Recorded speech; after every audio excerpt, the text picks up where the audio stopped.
Hello friends, welcome my channel. আজকে আমি বানাবো মাছ ভাপা। এখানে দেখুন কাতলার বড় বড় দুটো টুকরো নিয়েছি।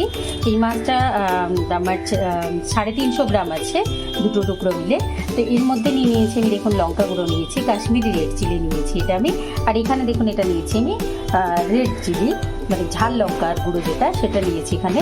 আর নিয়েছি আমি হলুদ, নিয়েছি নুন, এখানে নিয়েছি পোস্ত আর সাদা সর্ষে, কালো সর্ষে, সবটা মিলিয়ে দুটো কাঁচা লঙ্কা আর এক গাঁট আদা দিয়ে এটাকে পেস্ট করে নিয়েছি। এখানে নিয়েছি সর্ষের তেল। সবটাকে দিয়ে এখন আমি মাছটাকে খুব ভালোভাবে মাখিয়ে নেব। মাছটাকে খুব ভালোভাবে মাখিয়ে নিয়ে এখন আমি এটাকে ঢাকা দিয়ে রেখে দেবো 15 মিনিট। 15 মিনিট হয়ে গেছে, তো আমি ঢাকাটা টেনে নিচ্ছি। ঢাকাটা টেনে নিয়ে এর মধ্যে এখন আমরা জল মেলাবো। যে মিক্সির গ্রাইন্ডারের মধ্যে আমরা সর্ষে পোস্তটা বেটে নিয়েছিলাম, সেইটা ধুয়ে একটুখানি জল দেবো আর দেবো একটা কাঁচা লঙ্কা।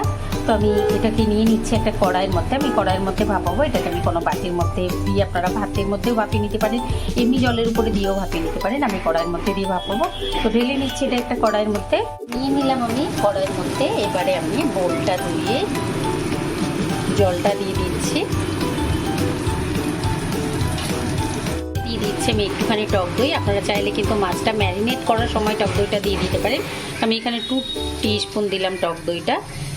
এটাকে মিলিয়ে নেব। আর দিয়ে দিয়েছি, দেখুন টক দইটা দেওয়ার পরে দিয়ে দিয়েছি আমি 2 টেবিল স্পুন সর্ষের তেল। ভাপায় তেল একটু বেশি লাগে, যার জন্য আমি তেলটা বেশি দিলাম এখানে। এখন আমি এটাকে ঢাকা দিয়ে গ্যাসের ফ্লেম অন করে দেবো, দিয়ে এটাকে একদম লো ফ্লেমে ফুটতে দেবো।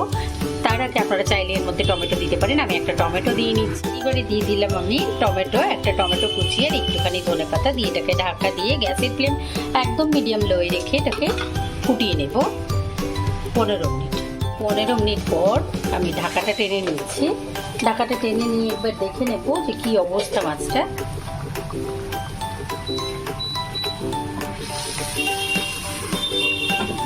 দেখুন মাছটা হয়ে গেছে। তো গ্যাসের ফ্লেম অফ করে এটাকে আমি এখন রেখে দেবো 10 মিনিট, তারপর তুলে সার্ভ করবো।